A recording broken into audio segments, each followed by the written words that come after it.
What's up guys, thank you for joining me. I'm your host Sam, and today we're talking about the newly announced Sony A7 IV, which looks like it is going to be a beast of a mid-range hybrid shooter from Sony. But first, in the interest of transparency, I want to talk about a video that I uploaded earlier of the same title as this one, which I deleted shortly thereafter because the whole comment section and all the thumbs down, everybody was saying like, why are you using the rumored specs, which fun fact, they turned out to be 100% correct, but other than that, I think people got the idea that I was bad-mouthing the A7 IV, and I don't have anything against the A7 IV, I just don't personally want to upgrade to it from the A7 III. I'd much rather upgrade to the Sony A7S III because I'm more of a video shooter and I just like the specs on the S3 more than I like the specs on the 4. But other than that, I mean, there's not really much else to say. We're not always going to have the same opinion, and I'd rather keep things 100% open. So the A7 IV is going to be around $2,500, a whole $500 more than the A7 III was at launch. But I don't think that this is a misstep on Sony's part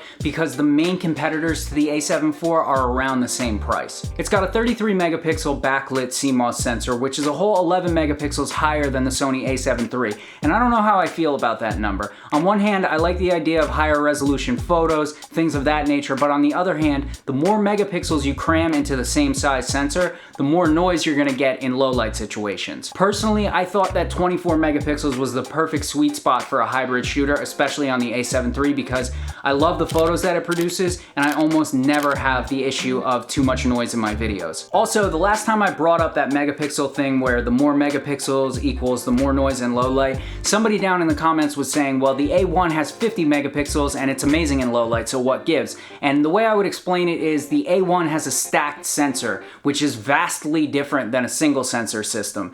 The A1 is also $6,000, so it's in a league of its own as far as price and performance, and I don't really know other than that. I just know that the rule of thumb and what Google and research tells me is the more megapixels, the more noise in low light, and that's it. The A7 IV is going to have 15 stops of dynamic range with an ISO range from 50 to 204,000. It's also going to have real-time eye autofocus for animals, humans, dogs, cats, birds, pretty much everything you can eye autofocus on now. You're also getting a 10 frame per second shutter with a buffer of 828 for JPEG and RAW. You're also getting S-Cinetone, which is a picture profile which isn't like a log or an H-log or anything flat like that. S-Cinetone is more of like a finished product right out of camera. You're also getting the new menu system, so if you've ever had the displeasure of using the old menu system, you'll know why the new menu system is so much better. The old menu system by comparison is just a convoluted mess that I never want to lay eyes on again.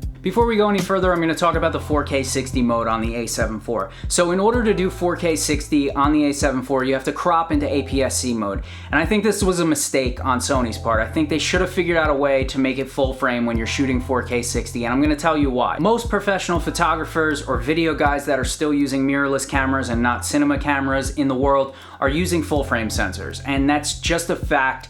Sensor size absolutely matters.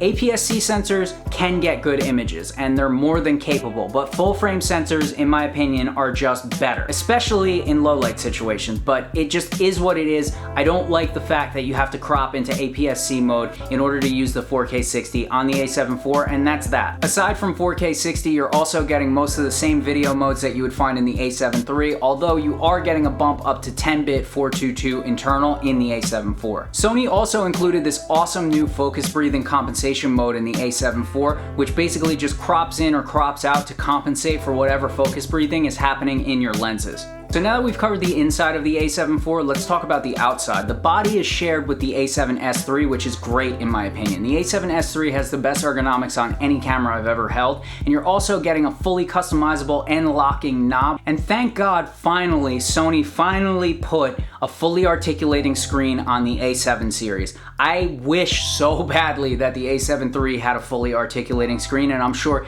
every other person is happy about that except the one weirdo that likes tilt screens for some reason. Another thing I was happy they included is there's no more flaps on the side where all your ports are. You're getting the doors like on the A7S III, and underneath those doors you're getting a full-size HDMI port, and you're getting 2 card slots that are compatible with UHS-2 SD cards or CF Express cards. Other than that, there's not a whole lot else I want to go over on this thing. It's got an amazing spec sheet, and if I didn't have an A7 III and I was just coming in from like Canon or not having a camera at all, I would probably want the A7 IV over the A7 III. But being that I already own the A7 III, it's not much of an upgrade for me to go to the A7 IV. I would rather wait, save up my money, and get the A7S III, as I've said like 10 times in this video. In closing, I guess it really comes down to, do you like that spec sheet enough to spend the extra $1,000 on the A7 IV, or sell your A7 III and spend the extra $1,000 on the A7 IV? And in my opinion, if I were in other shoes, it would totally be justified. It's just not my path to walk right now, but for other people it probably will be, and Sony did a good job. Other than that, the only other question I have is, will it be in stock? Nothing is in stock right now. The A7S III hasn't been in stock in months, and they're saying the soonest is January. So maybe the A7 IV sells out and nobody can get their hands on one and it's all moot points anyway. So who knows, really. But other than that, I just want to say thank you if you made it this far in the video. If you could go down and hit that like button, it means the world to small content creators like me. Thank you for joining me on another episode of Sam Has a Spending Problem, and I'll see you guys in the next one. Bye.